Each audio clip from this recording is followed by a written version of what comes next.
If you want to know about health and have health concerns, then subscribe to my channel and hit the bell icon. You'll be notified about all upcoming videos. Hello everyone, नमस्कार, आदाब, सत श्री अकाल। कैसे हैं आप? मैं हूं doctor Paramjit और आप देख रहे हैं डॉक्टर एजुकेशन। दोस्तों, स्ट्रेस, चिंता, एंजाइटी बहुत लोगों को होती है, हर एक को होती है और अच्छा भी है। एक्चुअली में थोड़ा बहुत स्ट्रेस होना अच्छा होता है, थोड़ी बहुत एंजाइटी, चिंता ये ज़रूरी है। कब? अगर आप कोई एग्ज़ाम दे रहे हैं, कोई टेस्ट है, कहीं कोई दौड़ने वाले हैं, कुछ काम इम्पोर्टेंट ऐसा, कुछ झगड़ने वाले हैं, लड़ने वाले हैं, कोई वॉर होने वाली है, तो थोड़ी एंजाइटी, थोड़ा स्ट्रेस बहुत ज़रूरी है। लेकिन स्ट्रेस से आपके शरीर में होता क्या है वो आज हम जानेंगे कि स्ट्रेस शॉर्ट टर्म में कैसे बेनिफिशियल है और लॉन्ग टर्म में कैसे आपकी जान ले सकता है। ये बहुत ज़रूरी टॉपिक है, ख़ासकर हर एक इंसान को जो आज के डेट पे स्ट्रेस्ड है, एंग्शियस है, घबराया हुआ है। और ये बहुत इंपॉर्टेंट चीज़ है आपके समझने के लिए और सबको समझाने के लिए। तो आइए शुरू करते हैं। देखिए, जब हम स्ट्रेस्ड होते हैं, चाहे किसी भी कारण से हो, किसी भी कारणवश हो, हमारा शरीर सबसे पहला काम ये करता है कि एक एक्सिस होता है जिसका नाम है hypothalamo pituitary adrenal axis, HPA axis. ये हॉर्मोन्स का गेम है, हॉर्मोन्स का खेल है।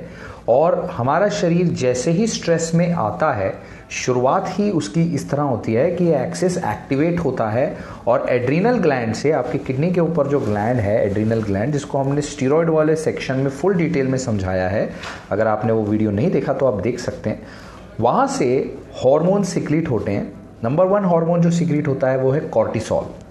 कॉर्टिसोल के साथ साथ कैटेकोलामीन्स सिक्रीट होते हैं, जैसे कि एड्रिनलिन, नॉर एड्रिनलिन, जिसको आप epinephrine, non epinephrine, adrenaline rush के नाम से भी जानते हैं, सुनते हैं, बात आपको पता होगी। ये हार्मोन्स शॉर्ट टर्म में आपके शरीर को प्रिपेयर करते हैं फाइट करने के लिए, फ्लाइट करने के लिए, यानी भाग जाने के लिए। अगर कोई खतरा आ रहा है और आप समझते हैं कि आपको बहुत स्पीड से वहाँ से निकलना चाहिए, अगर ट्रेन आपकी तरफ आ रही है तो यू नीड दैट एनर्जी कि भाई भागो वहाँ से, राइट, शेर आ रहा है तो भागो वहाँ से। तो फाइट करने के लिए, फ्लाइट करने के लिए और आपके शरीर को प्रिपेयर करते हैं।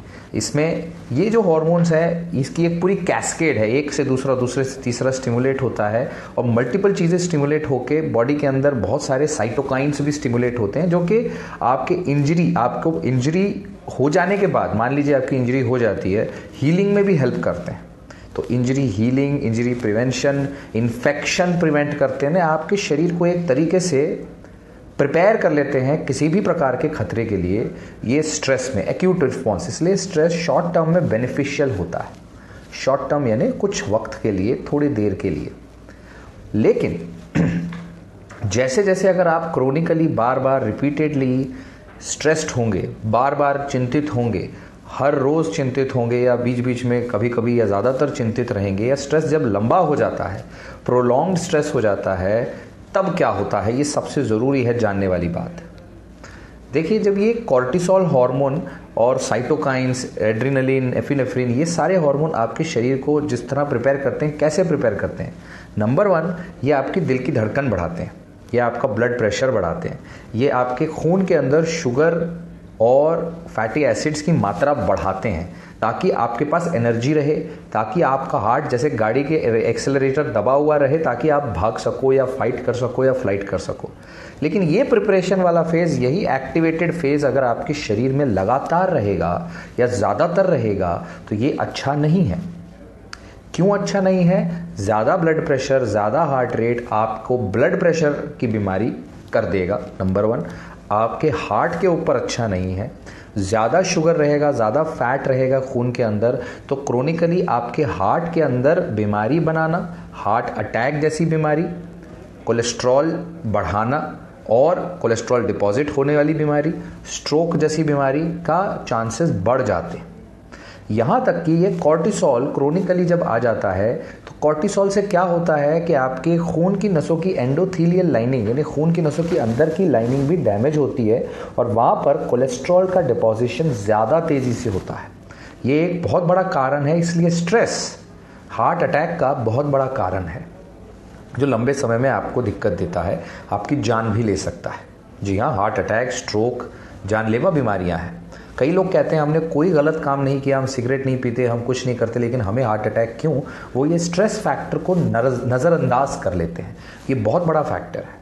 यहाँ तक कि स्ट्रेस आपको भूख ज़्यादा लगती है ज़्यादा भूख लगती है क्योंकि आपकी बॉडी तैयार करती है कि भाई अब पता नहीं कितने दिन का स्ट्रेस है, क्या है लड़ाई, कैसी चीज़ आनी है, कैसा वक्त आना है, ज़्यादा से ज़्यादा खा लो। इसलिए लोग स्ट्रेस में ज़्यादा खाते हैं, स्ट्रेस ईटिंग, एपेटाइट बढ़ जाती है, भूख बढ़ जाती है, उल्टा सीधा खाते हैं और मोटे हो जाते हैं। वज़न बढ़ता है स्ट्रेस में, वो भी आपके बाकी सारी बीमारियों के रिस्क इन्वाइट कर लेता है।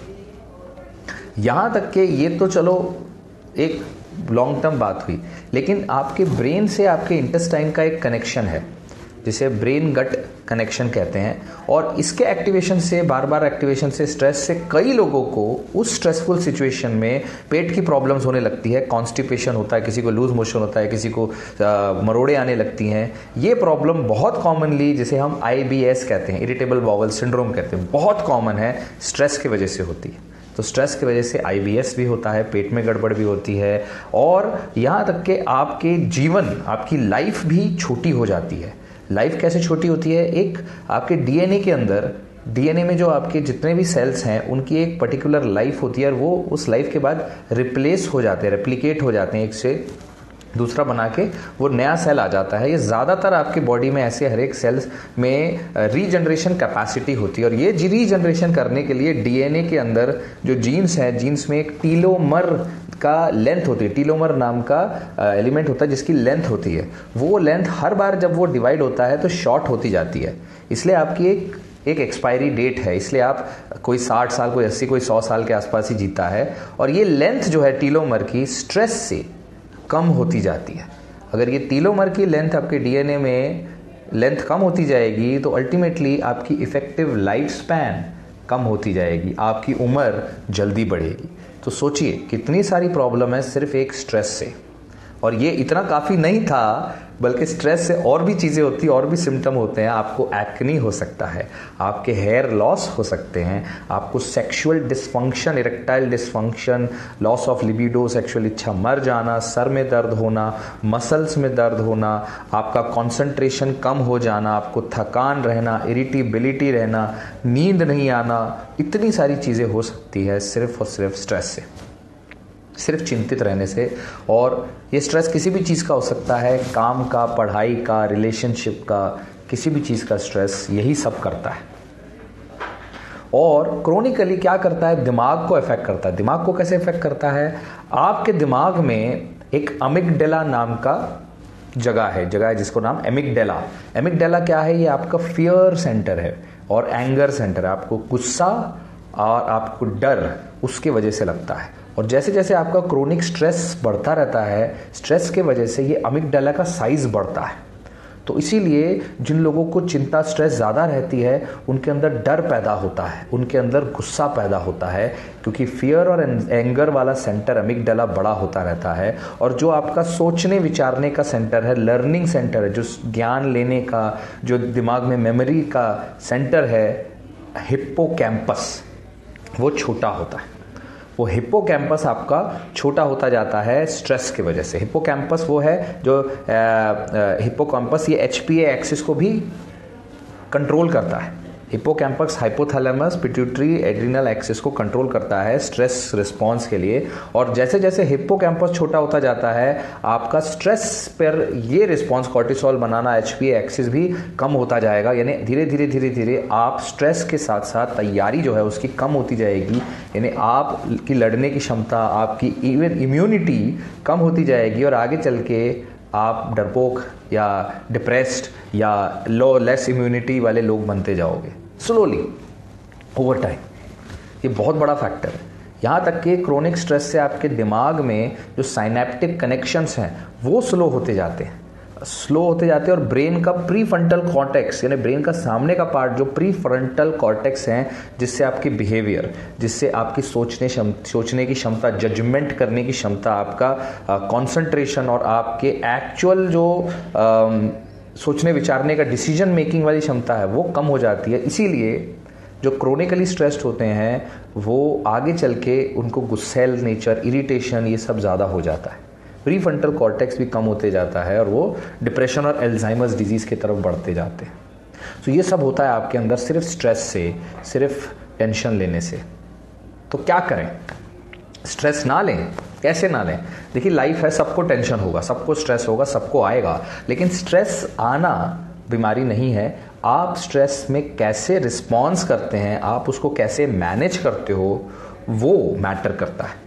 अगर आप उस स्ट्रेस को ऐसे लेते हैं कि वो एक चैलेंज है जो आप उसको पूरा करके सीख सकते हैं, पूरा करें या ना करें आप उससे कुछ सीखेंगे, चैलेंज तरह लेंगे, तो आपका ना सिर्फ परफॉर्मेंस बढ़ेगा उस शॉर्ट टर्म में, बल्कि लॉन्ग टर्म में आपकी लाइफ और लाइफ की हेल्थ भी बढ़ेगी। आपकी हेल्थ भी बढ़ेगी, लाइफ स्पैन भी बढ़ेगी, लाइफ लॉन्ग भी होगी। अगर आप उसको, स्ट्रेस को एज अ चैलेंज लेंगे, ना कि एक थ्रेट लेंगे, एक ऐसी चीज़ लेंगे जो आप नहीं कंट्रोल कर सकते, तो वो चीज़ बीमारी की तरफ जाएगी। तो कैसे करेंगे इसको कंट्रोल? बहुत सारी चीज़ें हैं जो स्ट्रेस मैनेज करने में या इस स्ट्रेस को कम करने में हेल्प करती है, लेकिन दो सबसे बड़ी चीज़ें हैं मेडिटेशन और एक्सरसाइज। दो सबसे बड़ी चीज़ें हैं मेडिटेशन और एक्सरसाइज। इस पे एक डिफरेंट वीडियो हम बनाएंगे कि कौन कौन सी चीज़ें आप कर सकते हैं स्ट्रेस मैनेज करने के लिए, ज़रूर देखिएगा।